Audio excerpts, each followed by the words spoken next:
court passed its budget week before last and included a $100,000 line item. Camas has not yet passed their budget.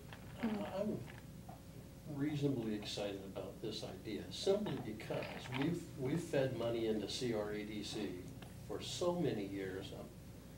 I wish somebody at this table could tell me what it is we got out of that. I was actually told that Bart Phillips is on a slippery slope right at the moment. There's so much pressure coming from everybody with not very many results coming out of that organization. I guess my opinion of this, of having one in the East County, this is a $50,000 investment to see what happens with it, because next year there doesn't have to be $50,000. It can die to next year just as quickly as it started. But I'm telling you, we haven't got much out of CREDC, and nor I guess in all logic, we only put 5, we put 10,000 in. I don't know what Vancouver puts in, or Port of Vancouver, but they put in large numbers. Who are they going to play to? You know, we're 8th, 9th, or 10th down the line somewhere when it comes to, I suspect, putting effort into East County. They've got I-5, they've got Ridgefield, they've got Vancouver, and a lot of things happening there. So we're just left out. So I'm excited about having this idea in-house, if you will, and we're looking out for our own best interests. Hope it works. I mean, that's. Michael, did that answer your question? Yeah. There's not a great succinct answer to it. No, I appreciate it. No, it's good background. I appreciate that, and I appreciate the discussion. I might be the odd man out on this one, but I do think that it's not the appropriate role of government, even though it may be the traditional role of many, many cities to do this in jurisdictions. I don't think it's the appropriate role for government to be doing this, but there you have it. I'll just leave it at that. Can I follow that up? Sure. I haven't seen a lot of good results from government getting involved in this. And so I tend to share Michael's concerns. Doesn't mean I wouldn't approach it with an open mind, but and I like the idea of it being a contract organization. I guess it would depend for me upon two things. One is the mission that we finally get for this individual that's going to run this thing. And the second one would be what this individual's plan is to do something. And as far as it being a 1.5 to 2 person organization, I see this function as basically a coordinating function. And that doesn't require a lot of staff, that requires a lot of legwork. And so I would expect this person to get off their duff, get out of the office, and do some legwork. But at least now we have some control over that. We're dictating to CREDC. Yes. And I understand your concern there, Ron. That's all. We need something closer to home. John? Yeah, and I probably take a different approach. I have seen this work. I've seen it work well. I've seen it work all throughout the Midwest and throughout the East Coast, where every county and sometimes even cities have their own economic development committee or commission, like we'll plan. And I've seen it work appropriately. Matter of fact, a friend of mine who I've had the pleasure of going to the Philippines with is part of an economic development organization out of Boston, Massachusetts. Wildly successful. And it is I think a proper role for local government to get involved. I think that it gives us the ability to have a chance to go out and do something, to be a partner with business locally. And I would much rather have local control over economic development, rather than having it top down on us. So anyway, just my 2 cents.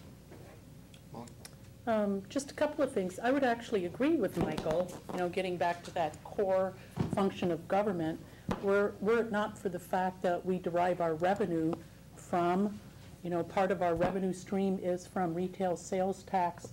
And so I think it's in our best interest to nurture any potential to increase that, that retail sales tax, because realistically, most counties and most cities rely heavily on individual personal property tax, which is burdensome to individuals, and anything to lessen that would be great.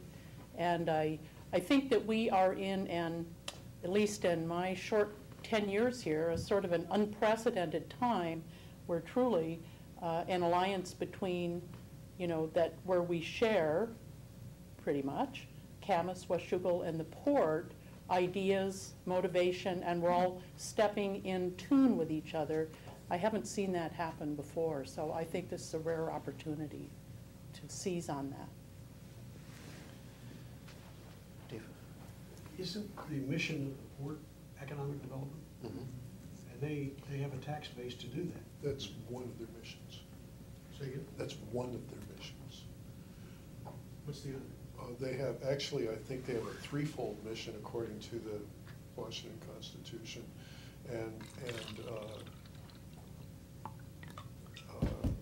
I forget the exact one, but recreation is mentioned also. Recreational development is mentioned also, and a responsibility to manage port facilities. At the time that was put in, ports meant ports, and but it's subsequently been amended or changed by law to include things like airports and other transportation facilities.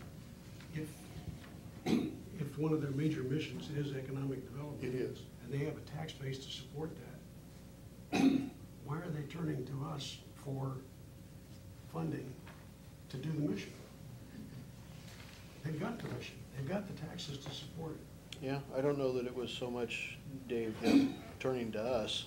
I think to a large degree, myself and Commissioner Lampton were the two that brought this thing forward to all three entities and said, we think this is a direction that we need to go, and we think we need to do it in cooperation with all three of us. So we've all got to have some skin in the game in order for it to move forward. Well, I agree on the cooperation. I'm not sure I agree about the skin in the game. We've already got skin in the game. Our residents are paying those taxes.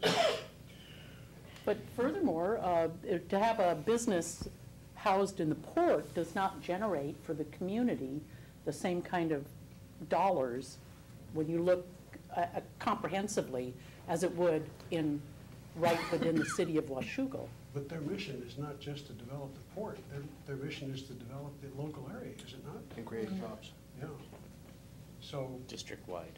I think that was one of the reasons that they were very upfront and willing from the start to bring to the table the largest amount of largest money as well. contribution, So they certainly have recognized that every time we've met. There wasn't any hesitation on their part at all. And just so you know where we are with this process, we do have the funds identified in the budget, and should those stay in the budget for 2011, most likely the timeline is going to be the end of 2010, the first part of 2011, getting some of the homework done, that mission statement, the budget, how the whole entity is put together, those types of things. And then culminating, when it's all said and done, with the interlocal itself, which, long story short, if the funds